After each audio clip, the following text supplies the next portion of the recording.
Oui, donc je suis ici à Verneuil-sur-Seine pour présenter une exposition super intéressante qui a été concoctée par la PPCT, donc l'association très connue sur le plan local. Donc je suis accompagné évidemment à une voix off, comme dirait l'autre. Donc Monsieur DM, vous qui êtes à côté de moi, on peut donc procéder à la visite rapide? Bien sûr.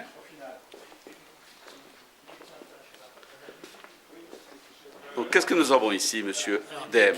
des cartes qui ont été faites pour les écoles. Donc, on parlait de la Deuxième Guerre mondiale. C'était des documents de démonstration. Et en continuant, ce sont des affiches, soit de propagande, la mobilisation générale, bien sûr, l'allocation de Pétain, la fameuse affiche Mélenchon. Qu'est-ce que c'est cette fameuse affiche? Expliquez-moi un petit peu. C'est celle qui a servi pour la mise, pour mettre Manouchian, qui était un communiste qui a participé à la libération, mais qui a été surtout fusillé. C'était... Vous venez de découvrir, donc voilà. Donc. Ensuite, nous avons toute une partie des journaux de l'époque, on va dire. Les troupes allemandes sont entrées, la France et la Grande-Bretagne mobilisent, puisqu'il est allié avec la Pologne.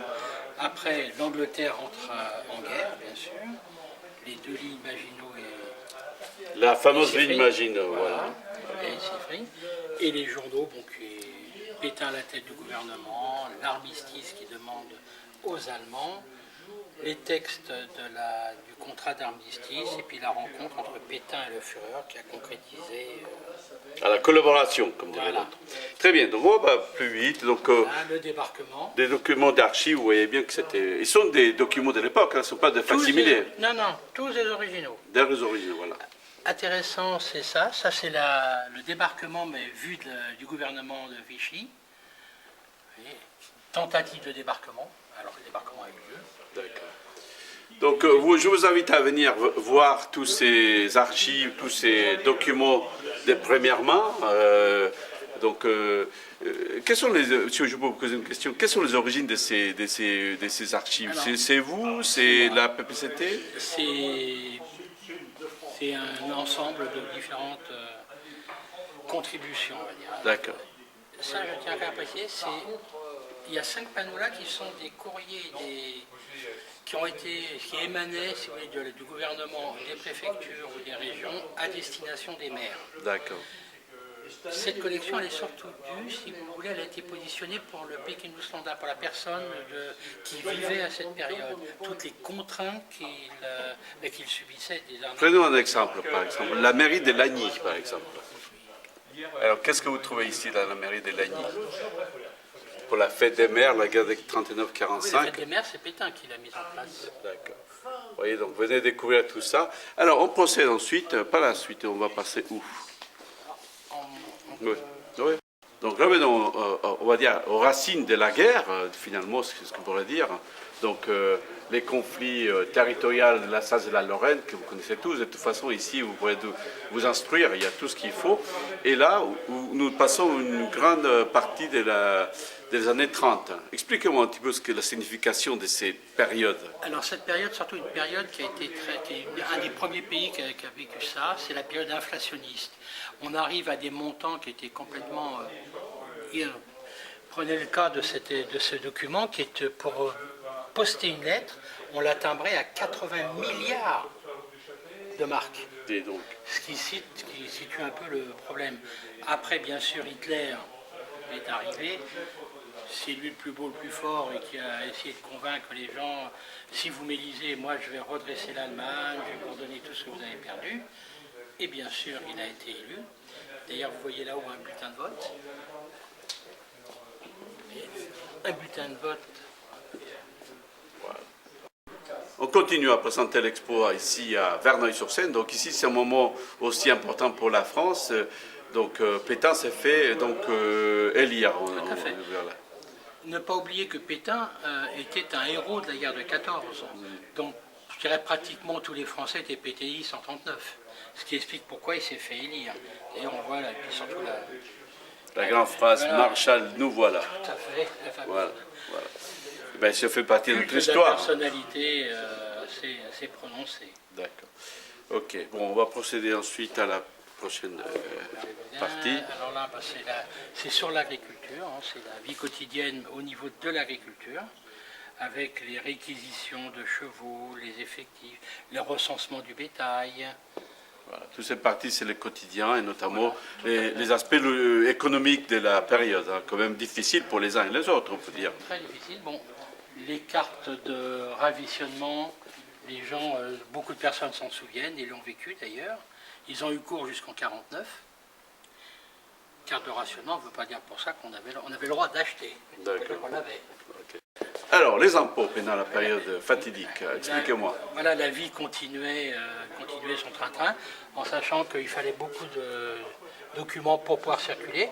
Ne pas perdre de vue qu'en 1939, on avait des impôts sur les vélos, et peu de voitures, donc la vignette, c'était les vélos. D'accord, c'est intéressant ça. Ok, ben, vous voyez donc tous les réquisitions, recensements, certificats qui sont importants à voir. Et ici, qu'est-ce que nous avons Alors là, ici? ce sont les permis, les autorisations de circuler. Alors il y a des permis de circuler, des permis, ça peut être l'interdiction de circuler dans certains véhicules, des permis de circulation sur une durée limitée, dans des endroits aussi bien déterminés. Tout était réglementé. D'accord. Comme la Covid, quoi, on a une période... Tout à fait. Et donc, c'est incroyable ça. Ok. Propagande par les timbres. Alors, ici, on a une situation assez intéressante, de la propagande, me dit-on. Vous voyez, typiquement français, le gouvernement décide de changer le nominal des timbres de 1 euro, enfin de 1 franc, on passe à 1 franc 50. La seule chose, c'est qu'on n'a pas fait les timbres de 1 franc 50, donc on bricole en coupant la moitié d'un timbre. Très intéressant. Propagande encore par les timbres. Voilà, très bien, vous voyez bien les swastiques. Et ici, parlez-moi un petit peu des martyrs des Chateaubriand. Qu'est-ce que c'est cette partie? Les martyrs de Chateaubriand, c'est un dossier que j'ai mis à part parce que c'est le gouvernement français qui l'a mis en place. Et il a surtout mis dans ce camp, il a interné des communistes, des socialistes, des syndicalistes qui avaient des pouvoirs de décision, qui étaient hiérarchiquement assez bien placés, et à peu près 70% ont été fusillés. D'accord. Mais c'est le gouvernement français. Hein. D'accord. Alors Et là, qu'est-ce on que a nous avons les ici, là? flags, c'est-à-dire les camps de prisonniers. D'accord. Alors, il y avait 3 types de camps de prisonniers, les off-flag, qui étaient pour les officiers, les frontline, qui étaient les prisonniers qui étaient sur les champs de bataille, et les stalag pour les camps de travail. D'accord. On avait le droit de recevoir des colis, enfin, ils avaient le droit. Donc, les dossiers bleus pour les aliments, roses pour les vêtements. D'accord. Et ces points-là m'interpellent. Là. Qu'est-ce que c'est cette grande affiche, la population abandonnée? Expliquez-moi un petit peu la Alors, signification. c'est l'affiche de propagande en 1939. D'ailleurs, vous la retrouvez là, sur un mur. Vous voyez? Vous la retrouvez sur un mur. Ah bien. En France. En France, tout à fait. D'accord. Donc, ici, c'est quoi maintenant? Ça, quand De Gaulle a envoyé Jean Moulin en France pour essayer d'un petit peu d'uniformiser tous les mouvements de résistance, là, c'est le projet de la charte de la résistance. Qui disait grosso modo Qui essayait d'uniformiser un peu la façon dont j'étais un peu géré. les différentes forces qui résistaient. Hein. Tout à fait. Ok, ben voilà, ici, et on va vite, donc... Voilà, alors si, ça, les faux timbres de la résistance. D'accord. Comme la résistance émettait beaucoup de courriers, envoyait des tracts, etc., donc ça coûtait cher quand même les timbres, donc ils ont trouvé plus facile de faire des faux timbres. D'accord, très bien. Ensuite, la partie, bon voilà, étoile jaune, oui. expliquez-moi rapidement. Alors c'est la réglementation pour les juifs. Les camps d'internement de Drancy ou après les rafles, ils étaient internés avant de partir pour l'Allemagne. Bon là, bien sûr, l'étoile juive, des tickets particuliers pour la population juive, ils avaient des magasins spécifiques. Vous voyez, on voit la croix de David dessus. D'accord. Et ici, vous avez plein de photos. Qu'est-ce que c'est? Ah oui. Ah mon Dieu. Ce sont sur les camps de concentration. Alors vous avez là les rafles, les arrivées au camp, le tri. Parce qu'on triait d'un côté les hommes, les femmes, et les enfants et les gens qui étaient un peu handicapés. D'accord. Là, vous dites qu'il y avait des billets. Oui, qui circulaient dans les camps, vous voyez. Ça, c'est un billet sur le camp de Crossrosen, sur la Theresienstadt. Ceux-là sont un peu plus connus. Et qui les imprimait, ces billets? Ce sont des billets qui avaient cours dans les pays ou dans les camps et qui étaient surchargés, vous voyez, qui étaient surchargés du camp. Ah, d'accord. Voilà, mes amis, donc maintenant on a ici une partie de débarquement. Bon, voilà, on ne va pas vous expliquer tout. Venez à l'expo. Donc c'est très, très riche en renseignements précis. Et surtout, ce qui est intéressant, il y a une partie qui marque bien l'histoire de notre pays, notamment la libération de la France. Avant, évidemment, il y avait le débarquement. Et évidemment, vous avez ici une grande partie pour Charles de Gaulle, donc notre Charlie, qui effectivement a marqué l'histoire de notre pays, l'histoire moderne, évidemment. Ici, qu'est-ce que nous avons? Ça, c'est la libération de Poissy. C'est des documents qui sont uniquement liés à la libération de Poissy.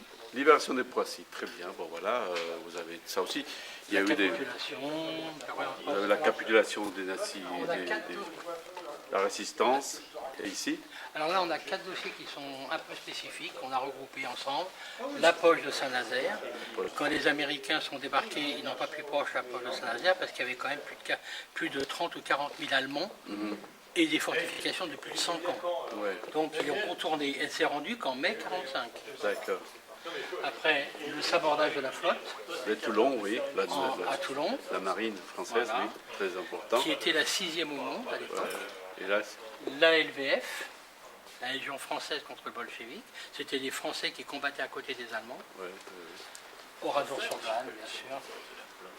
D'accord.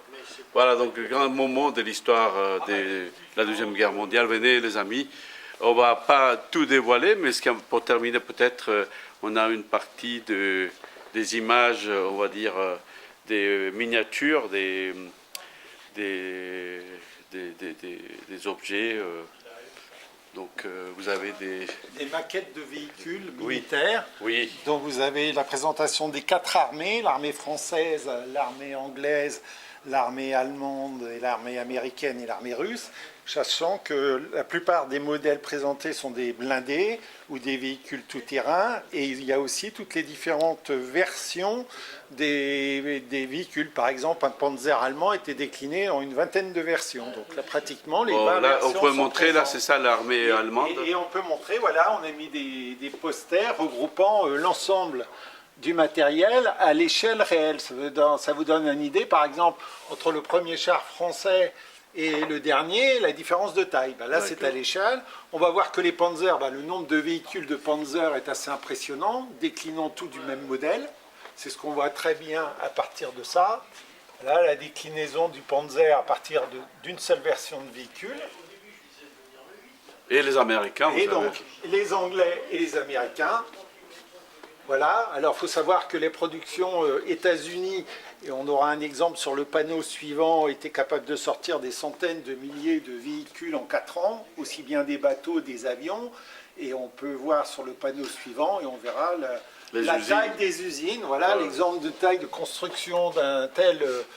Bon, ça c'était un B-17, 8 personnes d'équipage, donc un bombardier, on voit très bien l'ampleur de l'usine, et les gens se déplaçaient donc en vélo. Et on le voit, le vélo ici, la personne sur le vélo là. D'accord, c'était immense. Et c'était où, tellement par immense. information, c'était où cette Alors usine? les usines, la ville en elle-même, je ne la connais pas, mais en fait les États-Unis étaient remplis d'usines comme ça, ils produisaient uniquement dans les ports, ils produisaient des bateaux, et on disait toujours que les fameux Liberty Ships, c'est-à-dire les bateaux qui alimentaient en matériel militaire entre les États-Unis et l'Angleterre, qui construisaient un Liberty Ship par jour.